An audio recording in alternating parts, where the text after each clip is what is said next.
But you know, it is what it is. I'm gonna take the money. I've been trying to make my wallet fold all day. Cashing in my dreams, big payout. Underneath my money tree, big shade. Good morning, frequent flyers. Welcome back to another video on the channel. I'm Brandon, my guy who flies. New York City-based international flight attendant for a European carrier. Greetings from LA. I'm currently on a layover and filming this video in the middle of a vlog because our flight is delayed, so I have some extra time. And it's actually well overdue. 2 weeks ago, I told you all that we got a new contract, and I wanted to come on and share a bit about that. In the airline industry, unions are very popular. Not all airlines and airline work groups have a union or union representation, but many of them do. For the cabin crew at our airline, we are represented by AFA in the United States. Our Oslo-based, they have a separate union. Paris-based, separate union. London-based, separate union. The role of the union is to represent and advocate for the rights and the interests of the membership. So in our case, it's the flight attendants. And the primary purpose is to negotiate our contracts, which ensure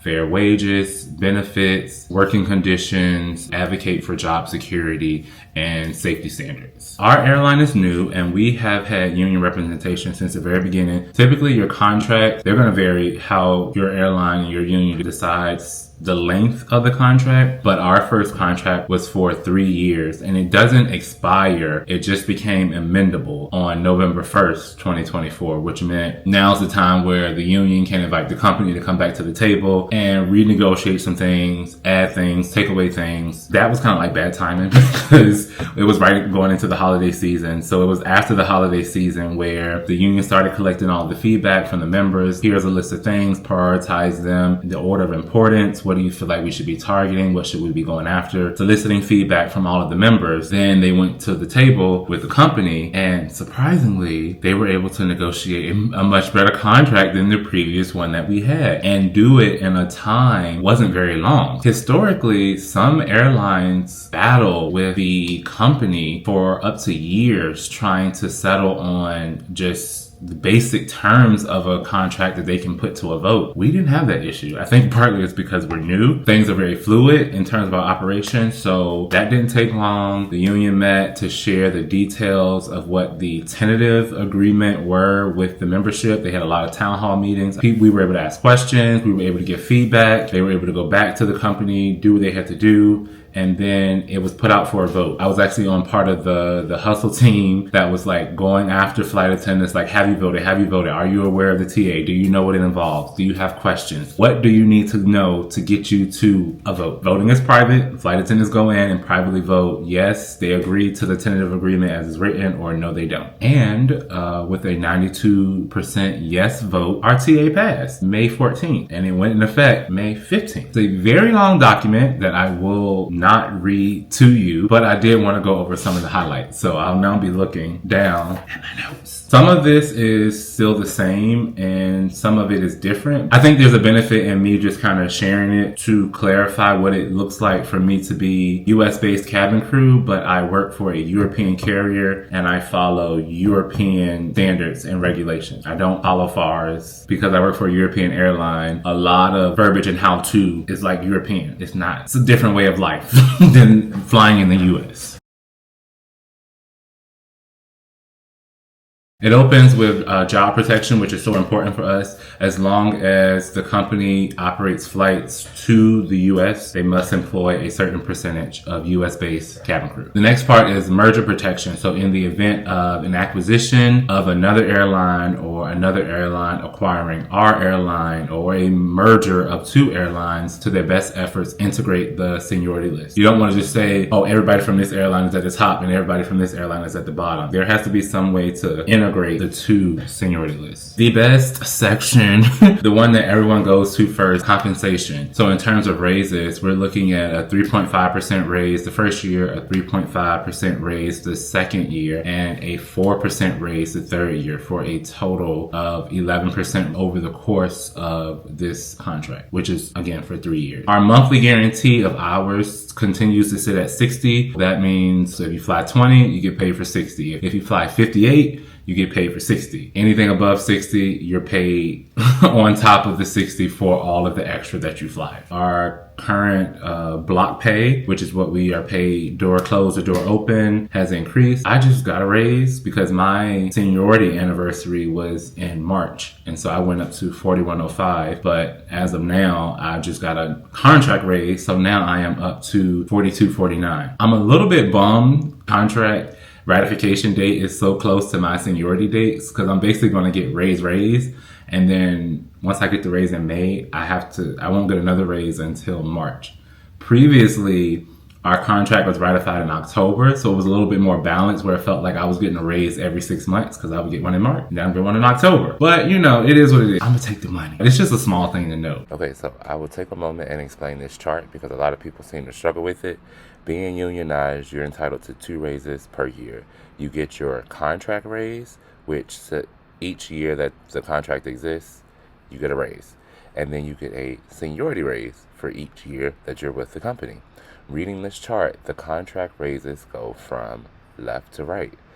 And you have a DOR, or a date of ratification. That is the day the contract went into effect. So on that day each year, you will get your contract raise. The seniority raises go down from top to bottom. This is different for everyone because it's dependent on your anniversary month. The red box just tells you where to start. So the red box is kind of irrelevant, but your current rate, you will find that to determine where you start on the chart. So using this chart and using myself as an example, my seniority date is March. So every March, I get my seniority raise. I was currently at, after my last raise in March, 4105. When the new contract went into effect on the date of ratification, which was May 15th, I went up to 4249. I will stay at this rate for the next 10 months, and then at my next seniority raise in March of 26, I will go down the chart. Then we will have the date of ratification plus 1, meaning the first year after the contract, I will go over to 4617. Then the third year of the contract, I will get the seniority raise. And then the third year of the contract, I will go over to the right for the contract raise. That is how you read this chart. Our per diem being touted that we now have the highest paid per diem in the entire airline industry. We will be making $4.25 per hour for the first 2 years, and in year 3 it will go up to $4.50 per hour. And we do get paid per diem when we do layover and base. So from the beginning of the trip to the very end of the trip, whether it's a 3-day trip, 12-day trip, 24-day trip, we are paid per diem the entire time. For our deadheads and our ground transportation, those are paid at our full block pay. Other supplemental pay, purser pay is an additional $5 per hour for 2025, $5.50 in 2026, and $6 per hour in 2027. Someone asked me, was I interested in being a purser? And the answer is still no for me. Holiday pay is a flat rate of $75 on top of what you make for the flight. If you work on a holiday, we have 7 paid holidays, well 8 now because it's 7 paid holidays, and then your birthday is now included as a holiday. Let's see, other supplemental pay, security searches, we are paid an additional block hour for that. Oh, this is a new one that's increased. Bought days off. We get 4 additional block hours per day on top of the money that I already make flying and per diem on that trip. The next one is day off encroachment pay. Trip is supposed to end at a certain time and I'm off the next day. 1 hour delay is flexible. And then after that first hour, you get paid additional block pay up to 6 hours. Some new things that got added. We now have a uniform allowance of $25 per month, which is just meant to go towards the maintenance and cleaning of our uniforms. We also get a communication allowance, $15 per month, and that's meant to go towards just making sure that you have a phone that has international service. We're an international airline. This isn't really compensation, but parking and base, for those of us who drive to the airport, we are not to pay any more than $15 per month. Transportation, so for the people who commute to work in New York using public transportation, they can contribute contribute pre-tax dollars, and the company will match up to $50. Passport, the company will continue to reimburse. They pay for the photos, the fees, expedited service, all of that. Our union dues continue to be $50 per month. Yeah, that's everything, and that was a big section. Everything else is pretty much the same. It goes into attendance. So we get 3 paid personal days per year, and then if you don't use them in the year, they're paid out in January. We get 10 paid sick days per year. If you don't use all 10 of your paid sick days at the end of the year, 50% of your unused days convert to vacation for the following year. So you just get more vacation days the next year if you use less sick days in the current year. Our hotel and layover requirements, these pretty much stay the same. There has to be a clean, safe, quiet accommodations, and there has to be food availability at the hotel. There is a minimum requirements list. There's hotel provisioning added that says if you have a ground sit more than 4 hours, I have to be provided a hotel room. Scheduling, our check-in time stays the same at the start of a trip, and during your trip, it's 90 minutes before the flight, and it's 120 minutes when we have to do a security search. Our days off remain the same, minimum of 12 days off per month. Our reserve is still a 10-hour call out in base, and our standby is still a 3-hour call out. So we have a short call and a long call. Deadheads, all that is the same. And then it goes into special qualifications such as pursers, in-flight trainers, being a ground instructor, all of those things, the compensation and the duties that are involved and the restrictions. So yeah,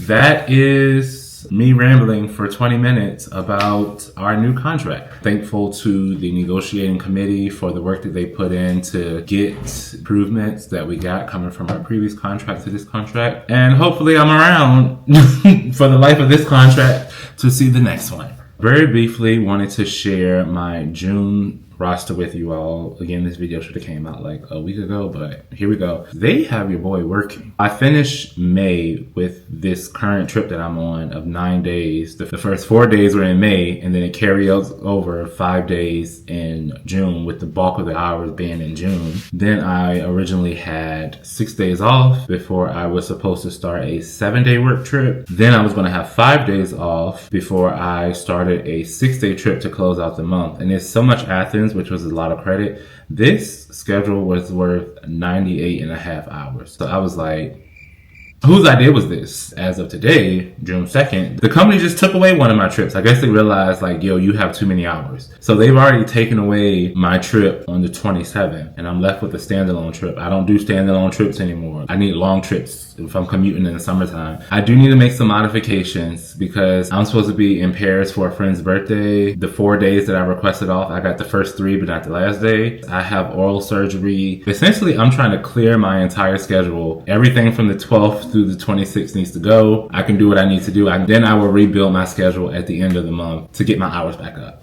That's the plan. That's the goal. As always, I will bring you along for all of this. Let me know if you all have any questions about what I mentioned as regarding our new contract or this June schedule that started out beautiful and is about to get train wrecked.